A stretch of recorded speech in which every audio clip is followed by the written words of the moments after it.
Hello, and welcome to our Meet the Therapist series. I am so excited for our guest today. In this series, we are going through and answering the questions of, I have these concerns about my child. I don't really know where to go. Where do I start?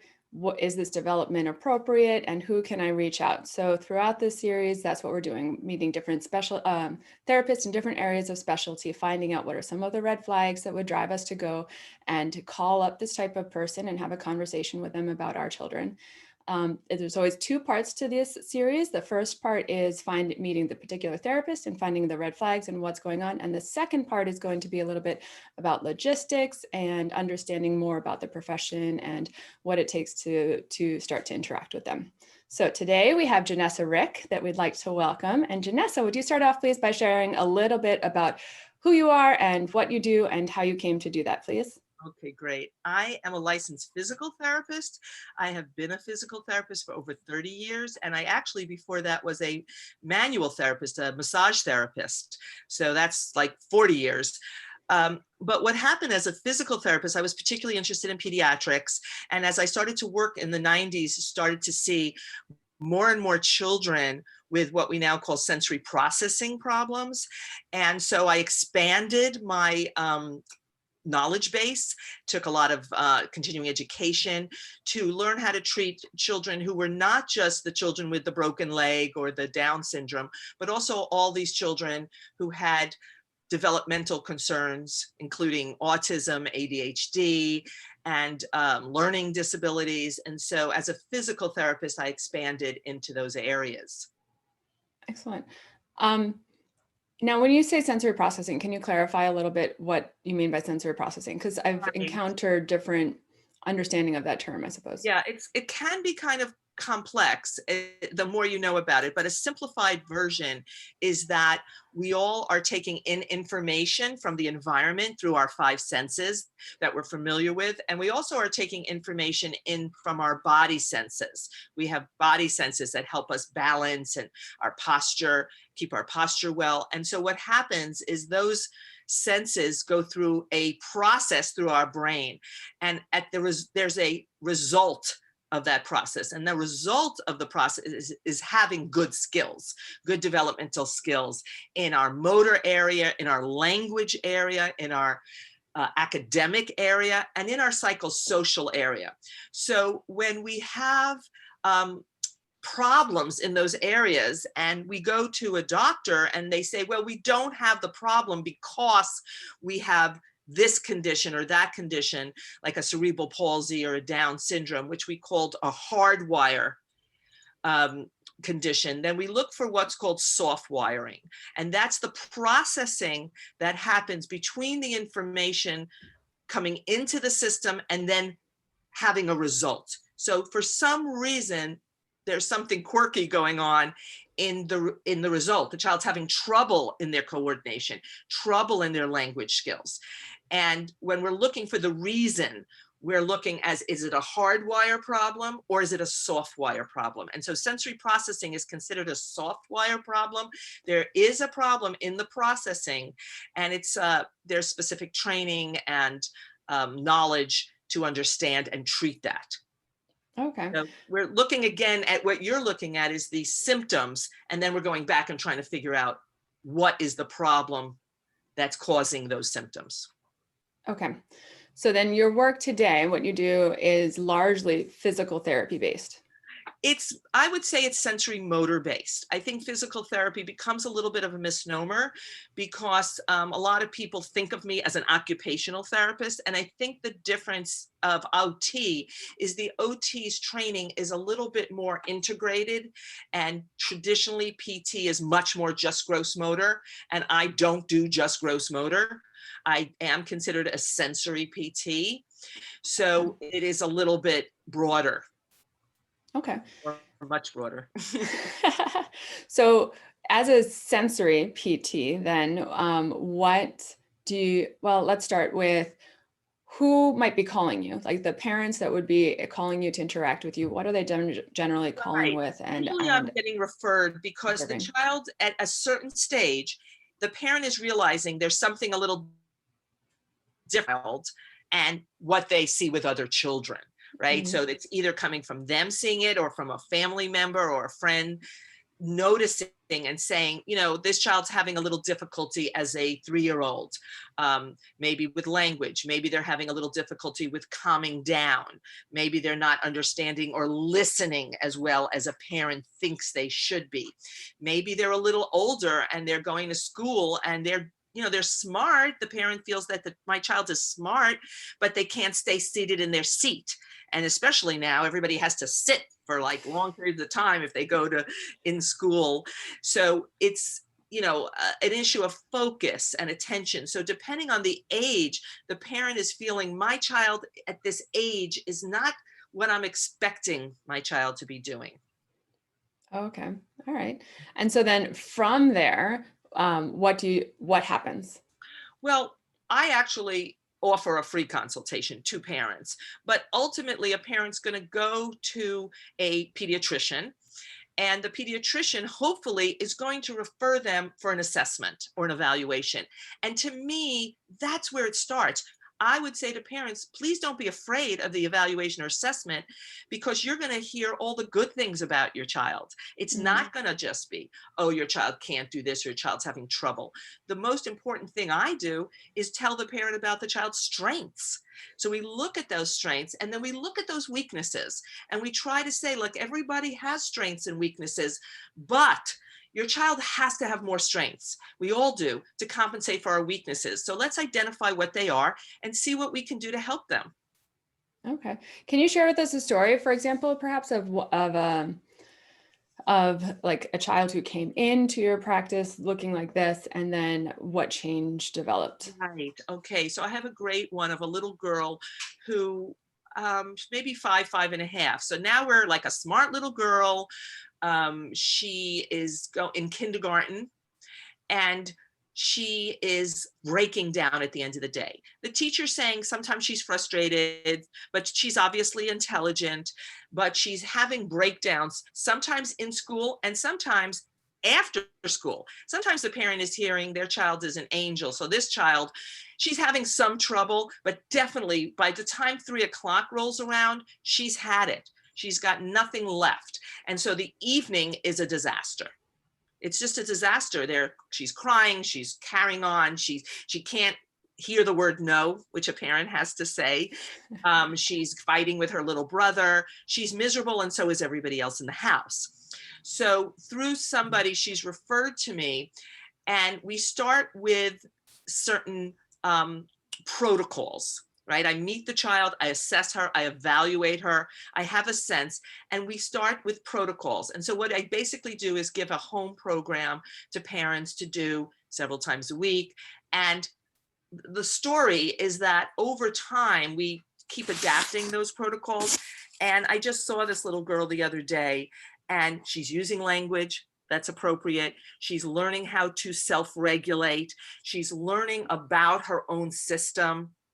When I first met her, she was obviously bright. She had a lot of words, but they were having trouble coming out clearly. And her mother was nervous about her and trying to almost speak for her. Mhm. And so it was very important that this child learned how to say what she was experiencing. She had to learn to slow down. And that's all children, right? Because it's developmental. They're like running around, and they have to slow down. She had to learn how to focus on one thing at a time, and certainly communicate with words rather than screaming, yelling, and laying on the floor, kicking. Right. And again, parents might think, oh, a child's 5, they should know this. No, it's a developmental skill that we learn. And when we can't learn it, we have to look at why. Got it. So she's just doing beautifully now.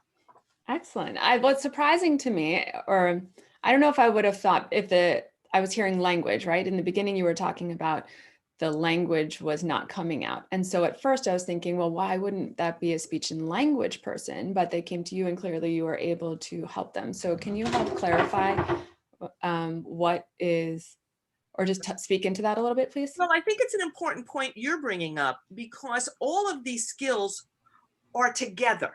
They're not actually separate. Like as an adult, we may separate out different things. But when a child is developing language, motor skills, social, emotional, and behavioral skills, and academics come together, we develop them together. And so the child may be showing a problem in one of those four areas that's a little more extreme.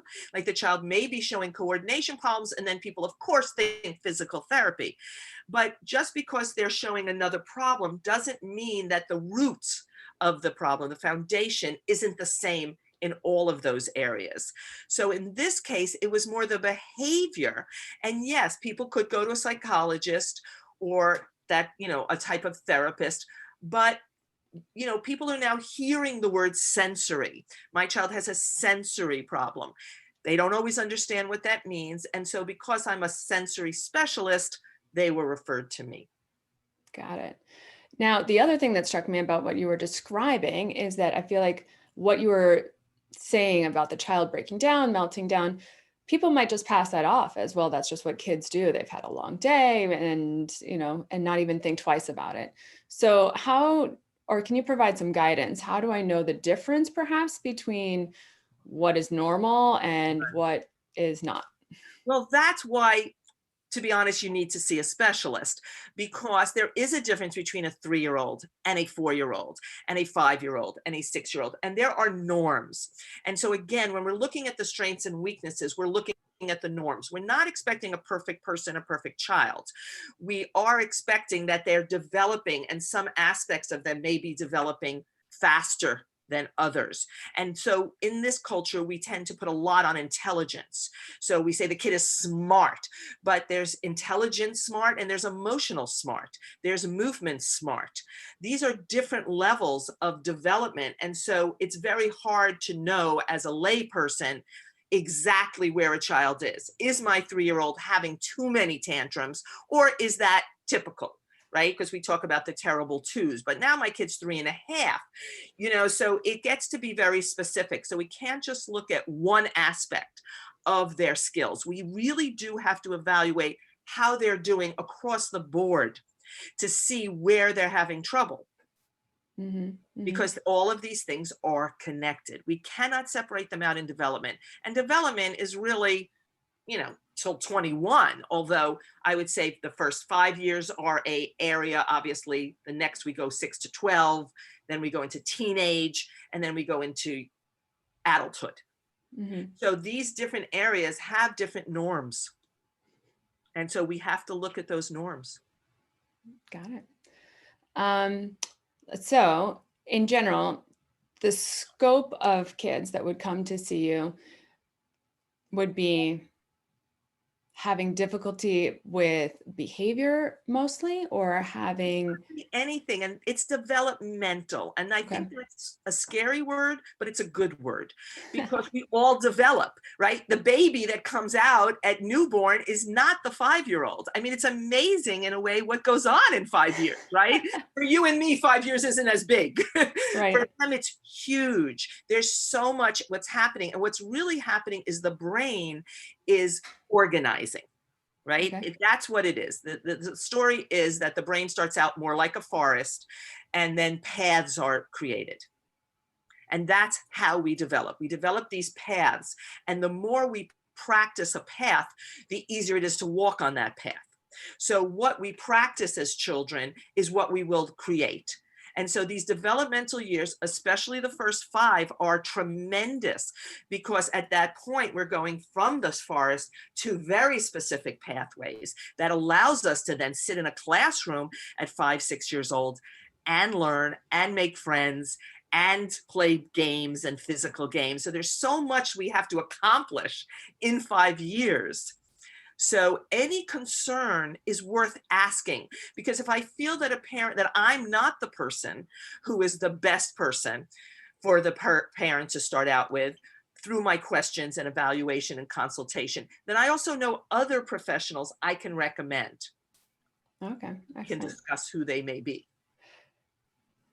Sounds good. As we were talking, and you were talking about development from younger ages, I was wondering, do you want to comment at all from your thoughts or experience, like how is child development changing in the recent years? And I'm asking this question partially because I feel like when I had my first baby, you will kind of want all of the baby gear, right? And I've had 4 kids now. And by the 4th kid, I was like, just give me a blanket. I only want a blanket for this child and some diapers maybe, and that's it.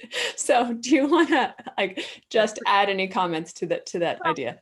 we live in a consumer culture, and so we're very into the latest and the greatest, but obviously none of that is particularly important, right? A Right. 100 years ago, we were developing without all these things.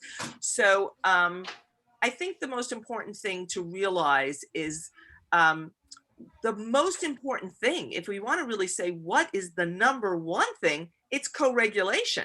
It is the relationship between the parent and the child, the infant and the child, that supports their system.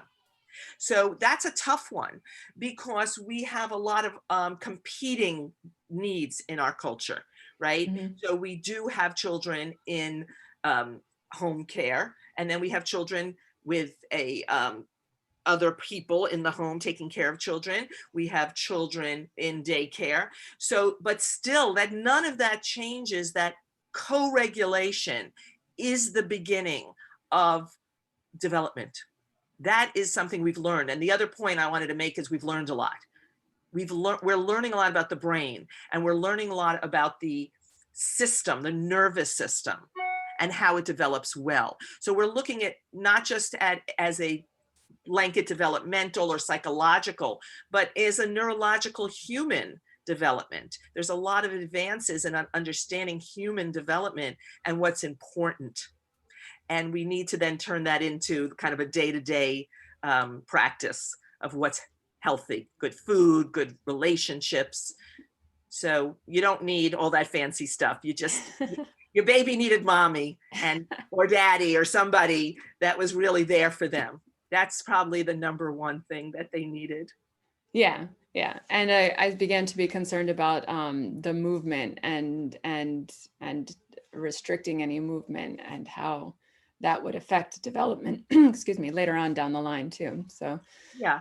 Well, I had a program at one point called the Easy Baby program that, I can reinstitute. But at that program that I was doing several places, it was about the newborns and the first 6 months and the things, because it isn't a perfect way. I think part of the problem is this um, expert, thing where we're going outside of ourselves to make decisions rather than kind of sensing inside of ourselves what might be best for ourselves, our children, and our families. So it's great to get all the information, but it also can be a little overwhelming. There's like too much telling you what to do. So you have to find people you trust and, work with them. It's not like you're going to become a specialist, but you are going to be a parent. And that's its own specialty. very true. It is. It's an expertise in and of itself, and one that doesn't come with advanced learning. Like you There's have no to learn book. on the job. There's no book.